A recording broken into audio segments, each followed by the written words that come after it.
आप सभी को नमस्ते जी। आज मैं विरुद्ध आहार के बारे में बताऊंगी।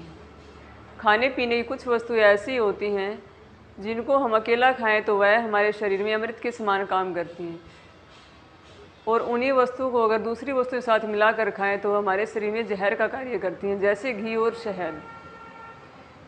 घी और शहद को जब हम अलग अलग खाते हैं तो वह हमारे शरीर के लिए लाभदायक हैं, बलवर्धक हैं, पुरुष शक्ति बढ़ाते हैं, दांतों को पुष्ट करते हैं।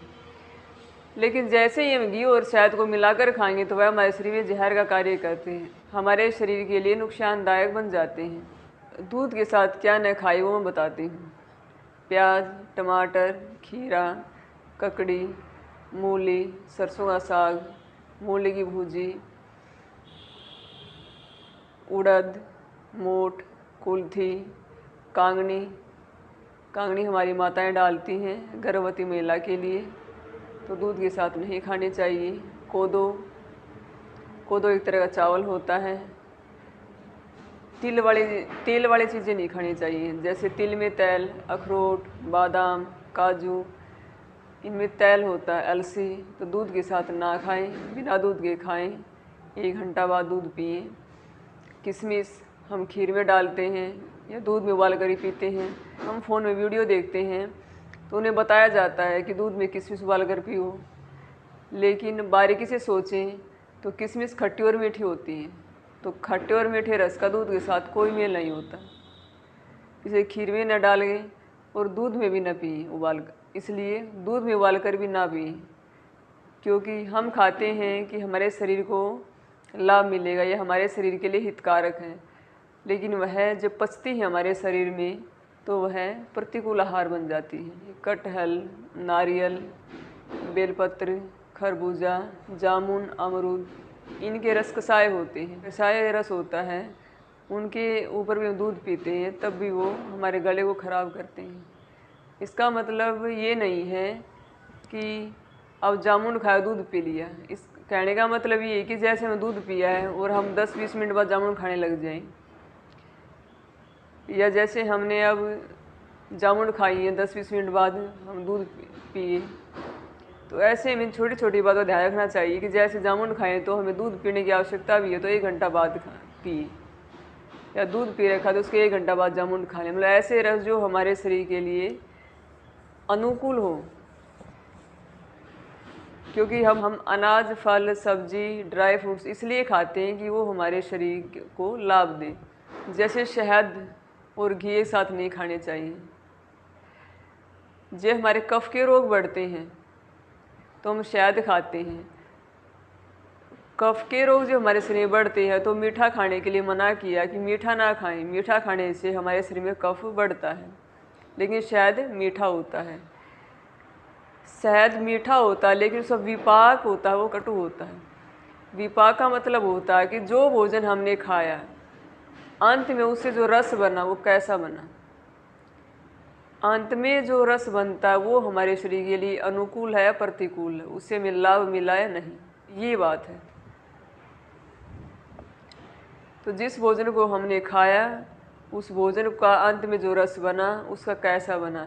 अब मधु खाया, खाने में मीठा था लेकिन उसका विपाक कटु है। विपाक कटु है, कटु मतलब चरपरा। विपाक कटु है तब वो हमारे कफ को कम करता है। दूसरा उदाहरण बताती हूँ। एक पीपली होती है, दुकान पर आसानी से मिल जाती है।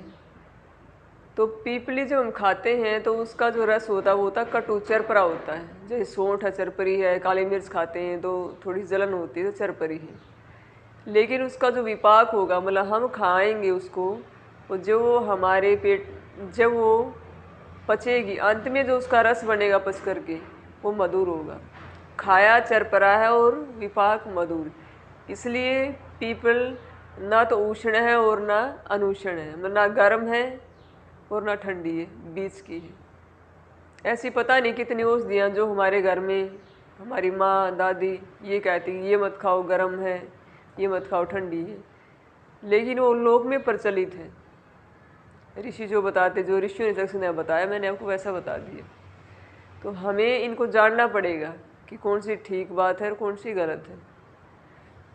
तो अब दही के साथ क्या ना खाएं, दही के साथ दूध, खीर, पनीर, खरबूजा, गर्म पदार्थ, ज़्यादा ठंडी वस्तुएं आदि। आजकल हम फ्रिज में दूध रखते हैं, फ्रिज में खीर रखते हैं, फ्रिज में दही रखते हैं, फ्रिज में सब्जी रखी जाती है। फ्रिज में से दही निकाली, वो बहुत ठंडी होती है, फिर हम उसके साथ गर्म रोटी खाते हैं, तो ऐसा गलत है।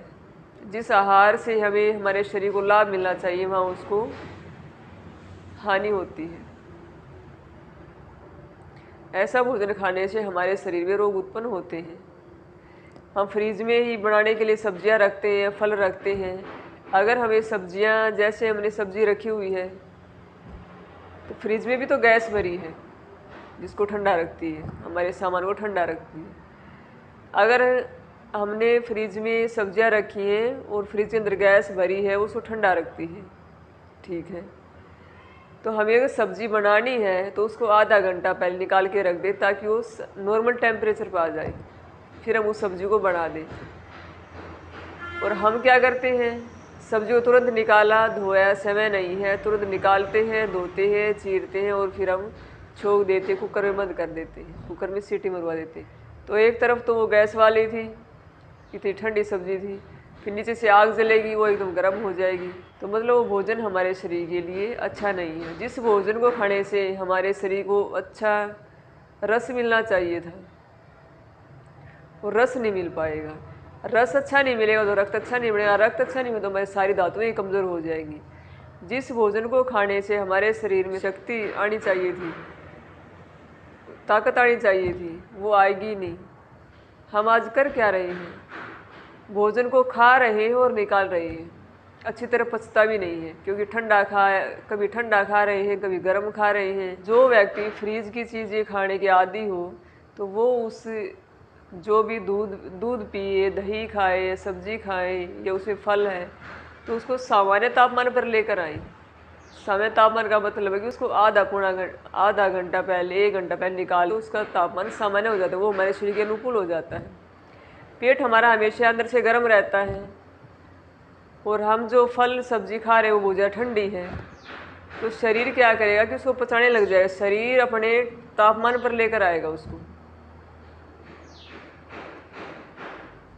तो शरीर क्या करेगा, उसको पहले पचाएगा, ठंडा था तो गर्म करेगा। और हर रोज़ ही अगर हमारा शरीर ऐसा करते रहे, 10, 20, 50 साल, पानी पी रहे हैं बिल्कुल चिल्ड वाटर पिए, ठंडा पी रहे हैं, सब्जी निकाली बिल्कुल ठंडी खा रहे हैं, दही निकाली ठंडी, दूध पिया ठंडा, तो बार बार ऐसा करने से हमारे शरीर में रोग पैदा हो जाएंगे, क्योंकि शरीर को बार बार सामान्य तापमान पर लेकर आना पड़ेगा। जो वस्तु हम खा रहे हैं, जो भोजन हम खा रहे हैं, उसको गर्म करना पड़ेगा। बार बार शरीर यही कार्य करता रहे तो उसको बहुत ज़्यादा रक्त की आवश्यकता पड़ेगी, तो शरीर में ऊर्जा कम हो जाएगी। इसलिए कोई जो भी फ्री चीज़ें खाएं, ठंडी खाएं, तो पहले 1 घंटा निकाल लें, फिर उन वस्तुओं को खाएं, ताकि हमारे शरीर में कोई रोग पैदा न हो। और अगर ऐसा नहीं खाएंगे तो कब्ज और गैस, ये बीमारियां तो बिल्कुल आम हो जाएंगी। खीर के साथ क्या ना खाएं, खिचड़ी, दही, नमक, सत्तू, शराब आदि। जैसे हमारे घर में खीर बनती है और हमने सब्जी रोटी भी साथ खाई है, पहले हम खीर खा लें, 1 घंटा बाद फिर सब्जी रोटी खा लें, क्योंकि हमारी सब्जी में भी खटाई डालते हैं, आमचूर डालते हैं, नींबू डालते हैं या टमाटर डालते हैं, तो खट्टी हो जाती है। और फिर दूसरी तरफ खीर खा लें दूध वाली। तो ऐसे भी अगर हम बार बार भोजन करते रहे तो वो भी हमारे शरीर में रोग पैदा करते हैं।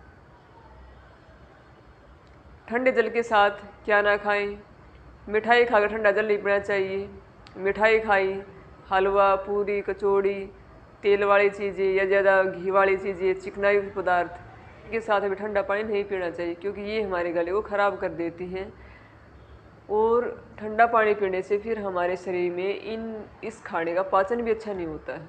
अब मैं आपको विरुद्ध अनाज से पैदा होने वाले रोग बताती हूँ। अंधापन, पागलपन,